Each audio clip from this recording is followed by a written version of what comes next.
जय हिंद दोस्तों युवाओं को सेना में भर्ती करने के लिए भारत सरकार एक नई भर्ती योजना लेकर आई है जिसे अग्निपथ भर्ती योजना या टूर ऑफ ड्यूटी के नाम से जाना जाता है। दोस्तों टीओडी के माध्यम से सेना में भर्ती हुए जवानों को 4 साल के शॉर्ट टर्म पीरियड के लिए सेना में सर्विस करने का मौका दिया जाएगा। दोस्तों टूर ऑफ ड्यूटी को लेकर भारतीय सेना के डिपार्टमेंट ऑफ मिलिट्री अफेयर्स के द्वारा यूनियन कैबिनेट को एक प्रेजेंटेशन दिया गया है। दोस्तों टूर ऑफ ड्यूटी के तहत किस तरह युवाओं को सेना में भर्ती किया जाएगा, कितने पदों पर भर्ती की जाएगी, क्या फैसिलिटीज जवानों को दी जाएगी और इसे किस तरीके से लागू किया जाएगा, इन्हीं सारी चीजों का एक प्रेजेंटेशन तैयार करके डिपार्टमेंट ऑफ मिलिट्री अफेयर्स ने यूनियन कैबिनेट के सामने पेश किया है। दोस्तों अगर आप भारतीय सेना की तैयारी करते हैं तो आपको डिपार्टमेंट ऑफ मिलिट्री अफेयर्स की जानकारी होना जरूरी है। दोस्तों भारत में डिपार्टमेंट ऑफ मिलिट्री अफेयर्स की स्थापना 2020 में उस समय की गई थी जब हमारे देश में चीफ ऑफ डिफेंस स्टाफ यानी सीडीएस की एक नई पोस्ट क्रिएट की गई थी। दोस्तों चीफ ऑफ डिफेंस स्टाफ के पद पर मौजूद व्यक्ति ही डिपार्टमेंट ऑफ मिलिट्री अफेयर का चीफ सेक्रेटरी होता है। दोस्तों डिपार्टमेंट ऑफ मिलिट्री अफेयर्स के एडिशनल सेक्रेटरी के रूप में लेफ्टिनेंट जनरल रैंक का एक सीनियर आर्मी ऑफिसर कार्य करता है। दोस्तों इस वक्त lieutenant general Anil Puri department of military affairs के एडिशनल सेक्रेटरी के रूप में पदस्थ हैं।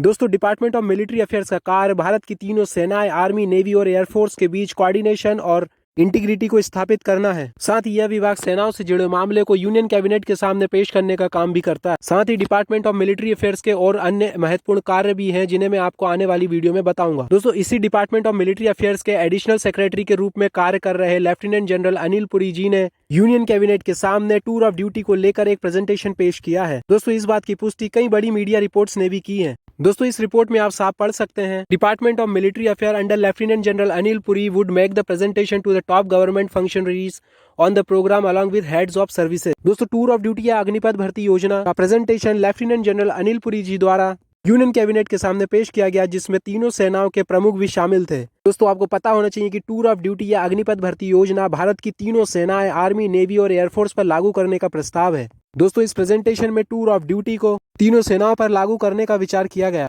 दोस्तों मीडिया रिपोर्ट्स के अनुसार टूर ऑफ ड्यूटी को लेकर दिए गए इस प्रेजेंटेशन में किसी प्रकार की कोई कमी नहीं निकलती है और इसे गवर्नमेंट के द्वारा अप्रूवल मिल जाता है तो इसे जल्दी सेना में लागू कर दिया जाएगा और अगले 3 से 4 महीने में सेना के अंदर टूर ऑफ ड्यूटी के तहत भर्तियों को भी शुरू कर दिया जाएगा। दोस्तों टूर ऑफ ड्यूटी के तहत सबसे पहले इंडियन आर्मी में भर्तियां शुरू होंगी, इसके बाद में इंडियन एयरफोर्स और फिर इंडियन नेवी में भर्तियां शुरू होंगी। दोस्तों भारतीय सेना के द्वारा बनाए गए प्लान्स और दिए गए प्रेजेंटेशन में किसी प्रकार की कोई खामी या कमी निकलने की कोई गुंजाइश नहीं रहती। दोस्तों इस हिसाब से देखा जाए तो टूर ऑफ ड्यूटी का भारतीय सेना में लागू होना लगभग तय है क्योंकि अब टूर ऑफ ड्यूटी का प्लान यूनियन कैबिनेट के सामने भी पेश कर दिया गया है। दोस्तों टूर ऑफ ड्यूटी एक प्रस्ताव है और धीरे धीरे गवर्नमेंट इसके ऊपर कार्रवाई कर रही है। जल्द ही इस पे फाइनल डिसीजन आने वाला है, लेकिन युवाओं को चिंता करने की आवश्यकता नहीं है क्योंकि टूर ऑफ ड्यूटी की भर्तियां रेगुलर एआरओ भर्ती, रिलेशन भर्ती और टेरिटोरियल आर्मी की भर्तियों से एकदम अलग होगी। अगर आप सेना भर्ती की तैयारी करते हैं तो अपने फिजिकल के साथ साथ रिटर्न एग्जामिनेशन की भी तैयारी को मजबूती के साथ करते रहें।